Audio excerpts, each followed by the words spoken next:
Hey YouTube, it is Monday on Trans Love. I'm your Monday girl, Kari.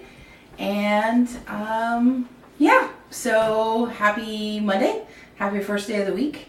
You can go out. Quinn's trying not to make any noise. He was turning on the camera. So our topic this week is how we met our partners. Were they pre-transition or not? And does his status affect my sexuality or our sexuality? Anyway, so that's it. So I'm going to go ahead and kick off this week. Sorry my video is late. No, I should start my timer. Sorry that it's being posted so late in the evening. I had a crazy day at work, and so no excuses, but there's my excuse. So it is what it is. It's Monday. And from now on, I'll just start pre-taping them on Sunday like I did last week, and then put it up early so it can be watched. Anyway, so how I met Quinn was almost 16 years ago. I have a really good friend from high school who worked at a bank in the town that we went to high school in. And she called me and was like, hey, you know what? This lady that I work with has a gay daughter, and I really just think that she's just your type. You need to meet her. Because, you know, all lesbians are attracted to all lesbians, right? So anyway, so I went and met her, and my friend was 100% spot on. She was exactly my type. I literally fell head over heels in love at like first glance. She was my type, kind of. I guess she set, I say she because it was back then, but let me change my genders. He set my, see, that doesn't really make sense because I'm talking past tense. Anyway, I hope that doesn't offend anyone. I'm going to switch genders back and forth to tell my story. But that does not make me see my husband any less as male. So, just helps with my storytelling. Anyway, I digress. So, at that point, I was 20 years old. I had come out at 18, and I had never kissed a girl at 20. Ever. Never! I was petrified of girls. Absolutely petrified of them. I hadn't really dated anyone all through high school. So the last boyfriend I had was like going into 10th grade. Like, going into 9th grade. Out of 8th grade, the summer of 8th grade, going into 9th grade. So literally, through high school, I was just like the funny fat chick. And I've kind of always been that. So, and I just clung on to the fact that I really was in love with my ex-boyfriend, and it was just easier that way. To not have to answer any questions, and everybody just know that that's where my heart was, and period, the end, right? So, anyway, fast forward, I graduate, I come out to everyone after I move out of my parents' house, not because I was scared that they wouldn't love me anymore, but just because as soon as I was able to say it out loud, I said it out loud very loudly and continued to say it out loud very loudly for always, because I am certainly proud of who I am. And so that's really kind of it. So anyway, so I tell you that my friend said, hey, come, meet this chick. And I said, all right. So I met her, and she kind of set the bar for everyone that I dated thereafter. I like short, dark-haired butch girls, or did like short, dark-haired butch girls. And now I really dig short, brown-haired trans guys. So anyway, Quinn was my first kiss, and like I said, head over heels, madly in love. And I was 20, and Quinn was 18, and a complete player. Like, he was supposed to be on a break with his girlfriend. There's really no break. They were just together, and he was trifling. So we just spent the weekend together, and that's what it was. After that weekend, like, he went back to his girlfriend. And a funny story is I actually bought him roses because I'd never really technically been on like a girl date, so I wasn't really sure what to do. I've always been pretty femme, except for like when I first came out, I was like, wow, butch girl, I will be. And then I realized that other butch girls didn't really want to sleep with butch girls. It just kind of was like wrestling. So I grew my hair out long and started wearing makeup again, and that's how I'm comfortable anyway, except I have short hair now, but still it's normally fun and sassy, and I wear makeup and nails and the whole 9 yards. So anyway, we just, you know, like, he went his way, I went my way. I don't know, maybe a couple years later, I got a phone call from my sister. I was at a Violent Femmes concert, and she was like, hey, so-and-so left a message for you. And I was like, oh yeah? And she's like, yeah. And I was like, no, that couldn't be. You mean Karen, you know? And she was like, no, I don't. I mean this name. And I was like, no, you've got to mean Karen. Because I was kind of seeing a girl named Karen who was at the very cusp of the polyamorous, pansexual, like 90s, before it was really cool thing. And I was like, what? I don't understand. Your title has too many syllables in it. So anyway, so my sister was like, no, I'm not deaf or stupid. I know who I took the message from. So I called back, and I'll be damned, it was Quinn. And Quinn was like, hey, we should really hang out. And I was like, we should really not. I'm in a relationship, and you're bad for my relationship. And so we didn't hang out, but we stayed really good friends, and we talked off and on the phone. And then, I don't know, something changed. He came back one time for a visit. Actually sent me like this message to say, you know, my girlfriend's out of town, come hang out. It was so trifling. And, you know, it was not my relationship, not my problem, was kind of my thought back then. So bad me. I played along. And so we hooked up, and he came and spent the weekend with me, and it was kind of like this really tormented, I was totally in love with him and had been since we were kids, and he was in this relationship that was awful and miserable, but he was completely content to be in it and didn't want out of it. So I mean, that's pretty much it. We fucked and he went away. So we still stayed to be really good friends and talked all the time. In fact, we became really more than just friends. Like, if something really exciting happened in my life, he was the first person I called, regardless of who I was with, and vice versa for him. He stayed in that same relationship. I went through a plethora, one that I thought was going to break me. And I really honestly think if I didn't have the amazing friends that I did, it would have. And not because I would have hurt myself or anything like that. I think I would have just kind of given up.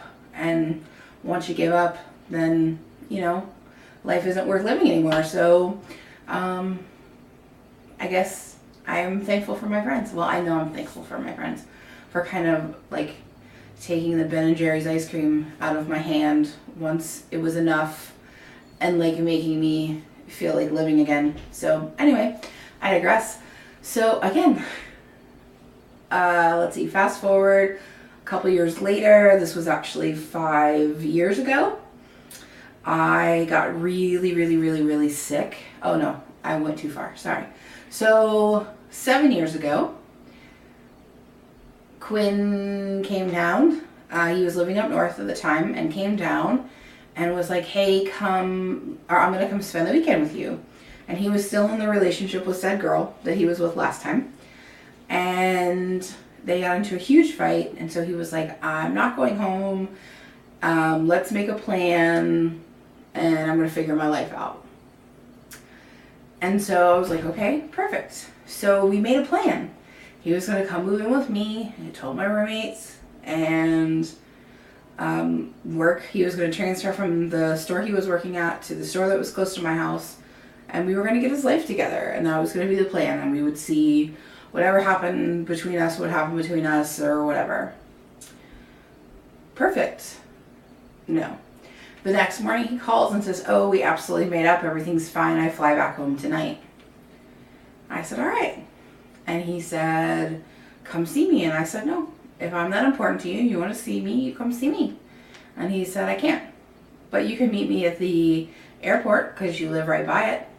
Want to get fucked in the hotel or airport bathroom? And my answer was no. Regardless of what my answer truly was, it was going to be no. And so I said, okay, just call me when you land. And he called me a couple hours after that when he landed, and basically said, you know, hey, I'm home. And I said, hey, listen, I need something really serious from you. And he was like, all right. And I was like, I need you to never call me again. Ever. Not ever. And if you do, I'll change my number. Call me if you ever figure out who I am to you. But until you do, don't call me. And he was like, you know what? No, you've got to be kidding. Like, this isn't, you know. And I was like, no, I'm done being this girl to you. Like, I'm done being this girl, period. Not just to you, but I'm just done being this girl. Like, ugh, I don't want to be that girl. I don't want to be someone's mistress. Like, that's awful. And I had grown up at this point more than I was before, so it affected me, you know, and I really wanted to like move on with my life and find where I was supposed to be and find someone that I could actually be in a relationship with, you know, because if I was in a relationship and Quinn came to town, then generally I wouldn't see Quinn.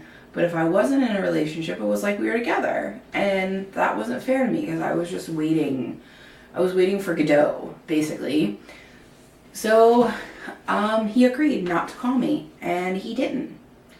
And almost 2 years, was like a year and a half passed. And it was 5 years ago, 2009, in February. And I almost died. I had massive bilateral blood clots. So I had blood clots in both of my lungs and in my leg. And it was like, they took me to the hospital in the afternoon of Wednesday. Thursday I woke up and they didn't know if I was going to live. The chances of me living were not high at all. None of the doctors who had seen me had ever seen anybody walk into or out of a hospital with as many blood clots as I had. So it was just kind of, we've given you this medicine. We're going to sit here literally at the end of your bed and watch you for 3 days. Oh, I dropped my phone. I'm at 12 minutes. I should speed this up. And that was it. So I called Quinn that day, basically because I could not die and not tell him that I loved him. And I called and his girlfriend answered and he was at work. And so I said, listen, I really need you to get an important message to him. Like, I'm in the hospital. They don't think that I'm going to make it, and I need to talk to him before I die. And like, this is not something, like, don't write down my message and forget that I called. And she knew who I was, but she didn't know who I was. You know, like, she just knew that I was one of Quinn's best friends, and that's where she knew my role ended. So, I don't know, maybe 20 minutes later or so, he called me, and I just basically said, hey, listen, I don't think I'm going to make it. I think I'm going to die. And I just wanted to tell you that I love you and goodbye. And that was kind of where we left it. And I didn't die. Yay. And I got better every day. And every day I talked to him for, you know, it could be 5 minutes or it could be 2 hours. He lived outside of the town that he worked in, so he would drive an hour there and an hour back. And it snowed, and so a lot of times he would like pull over and sit for an hour in the snow and just talk to me. And we talked every day, and that was in February. In June, he came back home and never left, never went back up north. Him and his girlfriend broke up. We've been together ever since, got married, and that was that. So that's how I met Quinn. he was pre-transition. All the she's that I used help you know that. He didn't transition until this year, actually last year, because we're now in a new year. But he transitioned, it was about a year ago he started the process. He's been on T 7 months, almost 8 months, and just had top surgery. He's been binding, he was binding for just at a year. And so, I guess he's been transitioning for a year. He was binding and questioning his gender. I say that in air quotes because he came to me and said he was questioning his gender, and I knew he was trans way before he knew he was trans. And I had asked him on several occasions, kind of like that you need to tell me if you are thing, and he never did or would admit it or whatever. I think he was just more scared of anything, and didn't, even though we talk about it, I guess he just didn't know that that was an option for him. And so we were driving down the street one day having just some random conversation, and I said to him, if you ever told me you were trans, I wouldn't leave, because he knew that I had 2 friends that transitioned prior, and I knew them both while they were transitioning in before, and at two separate opportunities they wanted to date me, and I was not okay with that because, in my mind I justified them as male and I am a lesbian. So basically I just told him that if he came out I wouldn't leave, and as soon as I did that I wanted to eat my words because I just knew that that was going to change my life forever. And it did, and there were a lot of tears, but then there weren't, and now it's fantastic, and I wouldn't trade it for anything. He's his true self. I'm my true self. Nothing's going to change my true self at this point. I feel like, nope, still taping my video. He's coming to turn off my camera. It's been 16 minutes now and I'm not done. So, yeah. His trans status didn't affect I really can't say that. He's trying to chase the cat around the room and not be in the video. But I can't really say that his trans status didn't affect my lesbianship. I think they took back my card, but that's fine. In the very beginning, I was pretty militant about the fact that he was going to figure out who he was, but that was not going to change who I was, because he can't change who I am, right? And I was like, oh, I'm a lesbian with a husband. But then that opens up so many questions, and before his top surgery, it was a question of safety, and the cat's way over here, babe. It was a question of safety and all sorts of things. So, I don't know, I just kind of, as he evolves, I evolve, and, I have come from just not caring what people think, and in the meantime, I certainly identify as a lesbian, but I have a husband, so I don't know what that leaves me to be. It doesn't matter. I'm me. Ooh, what are you doing there? I guess he's adjusting the camera. Sorry if you're getting nauseous.